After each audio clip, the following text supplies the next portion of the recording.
Being a second-level elf, it is entirely possible for me to visualize a fire-breathing dragon within the confines of the dungeon that I am exploring. However, witnessing Vermithrak's pejorative ravaging the defenseless village of Erland is quite a different set of circumstances. Dispensing with all my own thought processes, I was taken to Castle Craigenmore, where Ulrich was being coaxed by a young Valerian to utilize his sorcerer's powers. After Ulrich is struck down by Lord Tyrion, Galen uses his mentor's magical amulet, much to the delight of the citizens of Swanscombe, but much to the chagrin of King Cassiodorus. And that's not all. Later, young Galen is rescued by Princess Elspeth and forms a lance to spear Vermithrax. But will it work? Before you start running for an interpreter, I've just given you the plot summary of Dragonslayer, the latest sword and sorcery film set in 6th century Britain that involves the plight of a young man who must use his limited knowledge of magic to battle an evil, fire-breathing dragon. You will find no recognizable names in the cast or credits, but this is a very good film if you enjoy this subject. The promotionals emphasize the great dragon they created, which it is, but the story and acting hold up their end for the first half of the film before the dragon is introduced, and the second half of the film is filled with a Star Wars-like 1-2 punch combination of good acting and good special effects. Here's a scene from the beginning of the film where one of the king's men is trying to prevent the famous old sorcerer from using any of his magic on the dragon for fear it might make things worse, and besides, he really doesn't believe in magic anyway. You know, in almost every film there's at least one memorable line. Well, in this one it comes from an old man who was the sorcerer's longtime assistant and resents anyone challenging the validity of his master's powers. Here it is right at the beginning. Ah, so it's a test you're looking for. We don't do tests. They never do tests. Not many real deeds, either. But comes a doubter, why, then it's the wrong day. The planets are not in line. The entrails are not favorable. We don't do tests. Enough. Here, put this in the conjuring room. Go to the iron box. Bring me the dagger within. You shall have your test.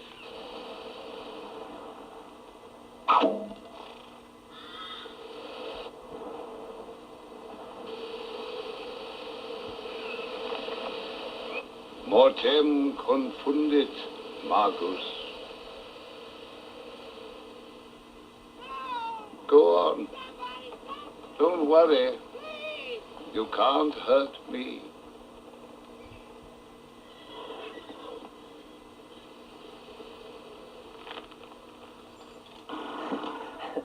Oh, yeah? Dragonslayer opened last Friday and is playing at the Independent Cinema on the Square. Everybody has a favorite.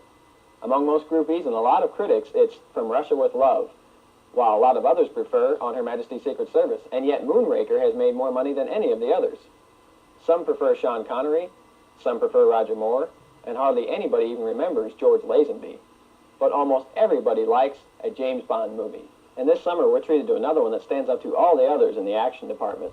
For Your Eyes Only opens with a typically incredible scene of 007 escaping some amazing, disastrous situation, and then about halfway through the film hits you with another, even more incredible scene on a bobsled run.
Unbelievable. And as usual, 007 faces perils while doing several things. In this film, mountain climbing, yachting, ice hockey, scuba diving, and of course, driving a car. This new Bond adventure seems to superbly carry on all the great traditions of Bond films, including what will probably be another hit theme song. If I were to have to name a fault, I might notice that the story and/or script seemed a little less apparent than normal.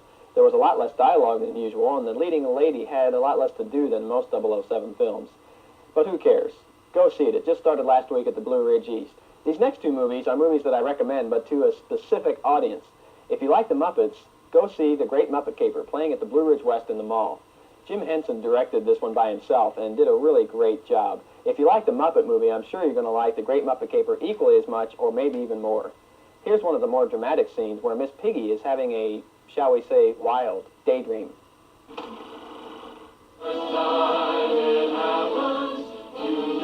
What a great number!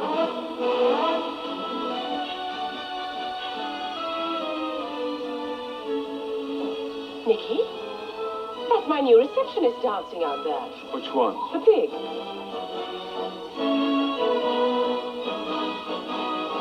She's sensational. 45 words a minute.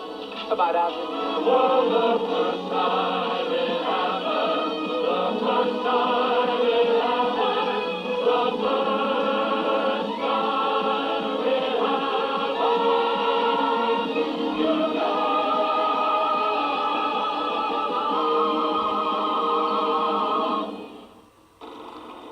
While that's pretty amazing considering she's only a Muppet, the rest of the movie is much more humorous, with Kermit the Frog, Fozzie Bear, and Gonzo all leading the way. The other film that's playing this week, aimed at specific audiences only, is playing at the Independence Center, Bill Murray's Stripes. And like The Great Muppet Caper, you have to like Bill Murray to like Stripes, since the entire film is hinged on him. They get a little carried away with the story at times, but there's plenty of craziness to go around. Here's one of the scenes that you've probably seen on all the commercials, where Bill Murray has just taken his whole platoon through basic training in one night and marches them out onto the parade grounds for graduation. All right. Platoon, let's do a little singing this morning.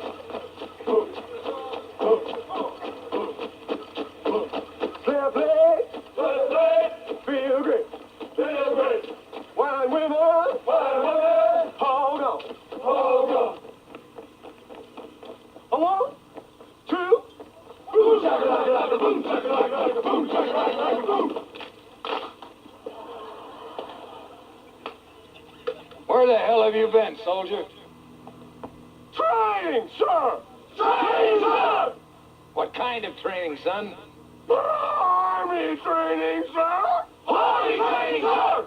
Who white of the chicken cross the road? Pick up from the left to the right! Right! Head! Head! Hard! He stepped out of range, got hit by a tree! He ain't no chicken no more! No! Left leg, left!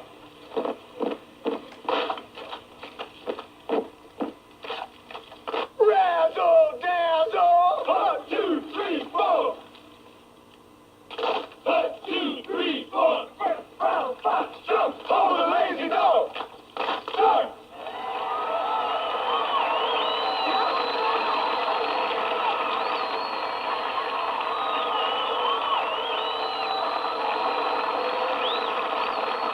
Where's your drill sergeant, men? Load up, sir! Load up, sir! Yes, sir. These are Sergeant Hulker's men. He was injured during basic training. I see. So am I to understand that you men completed your training on your own? That's the fact, Jack! That's the fact, Jack! A lot of funny scenes like that throughout the entire movie. Bill Murray carries the whole film single-handedly.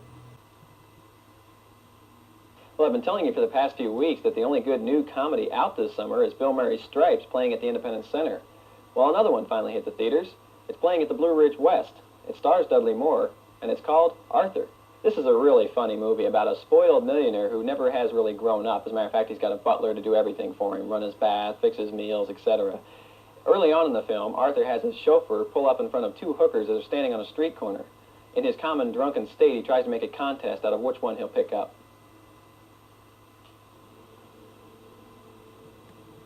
Spearman, give her friend $100. She came in second.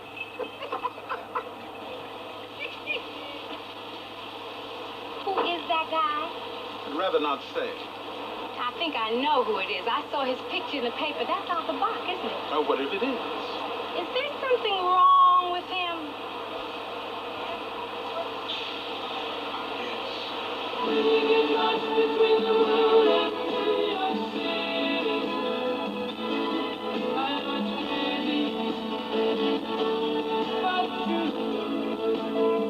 Permit me to introduce myself.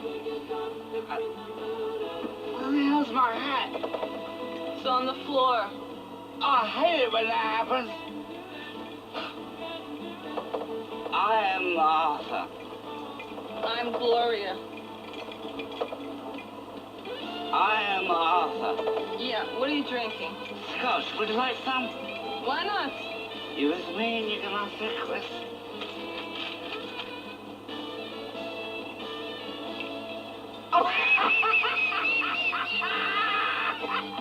What's so funny now? I sometimes just think funny things.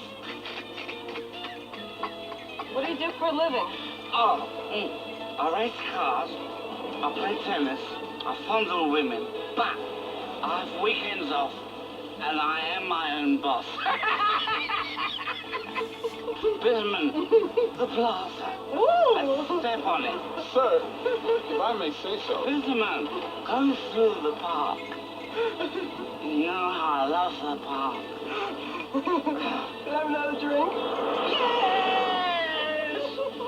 Is this fun? Isn't fun the best thing to have? Don't you wish you were me? I know I do. Some of the funniest moments in the film come from the protective, sarcastic butler played hilariously by veteran British actor John Gielgud. He may very well win Best Supporting Actor for the superb comedy role. But meanwhile, Dudley is getting serious about a girl, a waitress, Liza Minnelli. But his parents threaten to cut him off from his $750 million inheritance unless he marries their friend's daughter. So after a few drinks, he goes over to meet this girl's father and discusses plans for the future. After a few drinks. Hello, Arthur. Hello, Mr. Johnson. I haven't seen much of you lately. Ah. Well, the reason you haven't seen much of me is because I normally pick Susan up at her apartment in town, and you live here. Want a drink? I never drink. Ah. No one in my family ever drinks. That's great. You've probably never run out of ice your whole life. Huh. I don't drink because drinking affects your decision-making. You may be right. I can't decide. This is a little humor. Where's the rest of this moose? Arthur, I think it's time we got to know one another. I do too. That's why I had you come over today. This is a tough room. I don't have to tell you that. You must have hated this moose. Why don't you forget the moose for a moment? Right. I don't normally give this kind of recommendation, but this week I recommend that you do not see Tarzan the Ape Man. Among its many faults is the fact that Tarzan himself does not even appear on the big screen until the film is more than half over. And even then, he's not in more than 20 minutes of the remainder of the film. He never utters a word or even grunts. As a matter of fact, the only sound that does come out of his mouth is that famous Tarzan yell, which I think was probably dubbed by Carol Burnett. I guess if you're wanting to see Bo Derek's nude body again, then you'll be satisfied with this film. It seems like it'd be a lot cheaper and less time-consuming to go out and buy next month's Playboy if that's all you're after. The story is written so poorly that not even good acting could have salvaged this dialogue. However, that is just an assumption on my part since no good acting was evidenced here. I also said that I would mention Eye of the Needle. Suffice it to say that this is little more than another knife-slashing, bloody movie that tries to disguise itself by using World War II as a background and putting a big-name actor in the cast. While it could have and should have been much more, it chooses not to be. There's another film that won't be hitting the landmark Cablevision area theaters for a while that may be worth driving a few extra miles to see. It's a regeneration of an old style of movie experiencing, three-dimension. The first of this new generation of films is called Comin At Ya and is playing exclusively at the Midland Theater downtown Kansas City. Although this obviously won't have the three-dimensional effect on your TV sets, here's one of the scenes from the movies. At least maybe I can get into the spirit of it.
the story and the film itself aren't anything to write home about, and there's quite a bit of graphic violence, but I had a real good time enjoying the three-dimension effect.